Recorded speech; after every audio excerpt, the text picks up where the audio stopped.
It's a little harder than I thought it would be. Boy, but do your hands get sticky. These people are not full-time winemakers, but they are out picking grapes and fulfilling a dream with a group of aspiring vintners. In Wine Country Adventures, where you can go to become a winemaker for more than a day.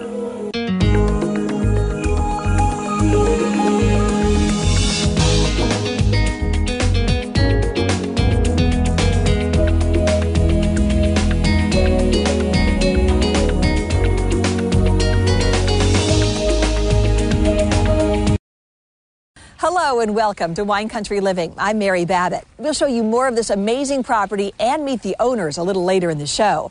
But first, winemaking is an art in and of itself, and many wine lovers dream about someday making their own wine. Well, we found a little spot in Sonoma County that aims to take the mystery out of winemaking. In this week's Wine Country Adventure, come along and learn the winemaking ropes along with some aspiring vintners. This is actually a lot harder than you think it is. Got to really bury your head in here.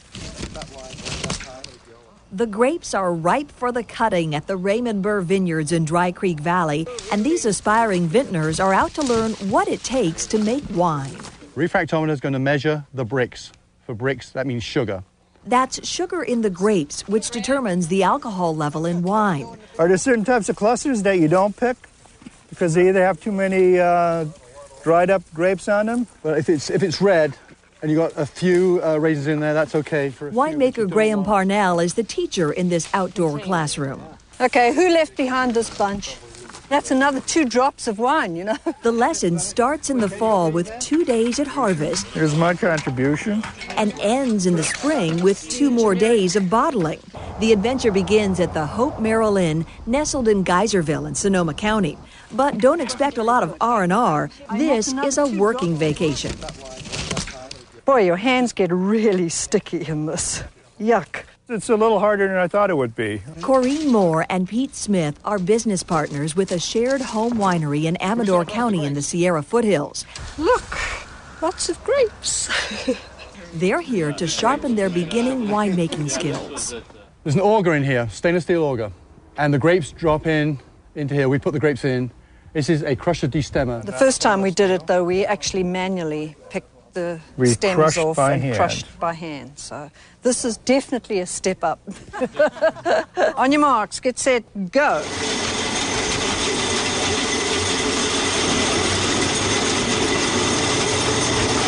Now my hands are even more sticky. Since the juice will need to soak with the grape skins for a few days in order to absorb the red color, the group presses a batch that was picked a few days ago.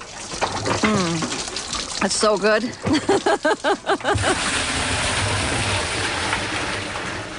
Okay, that was called free run. I just shear weight the juice and the grapes on its own. Graham says the free run juice is the best part of the grape juice. Okay.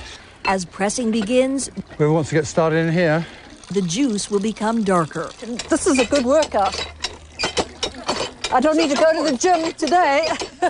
So I guess now what we're going to do is put it in a barrel of some kind and let it age for a while and see what kind of wine it turns into.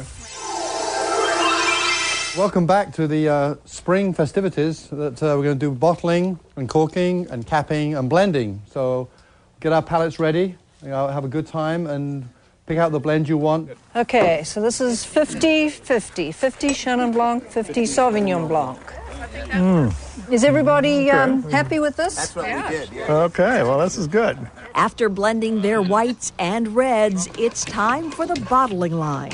It needs oops, sorry about that. I'm doing the bottles. I'm taking them out of the cases and get them ready to fill up here. Try it. Whoops.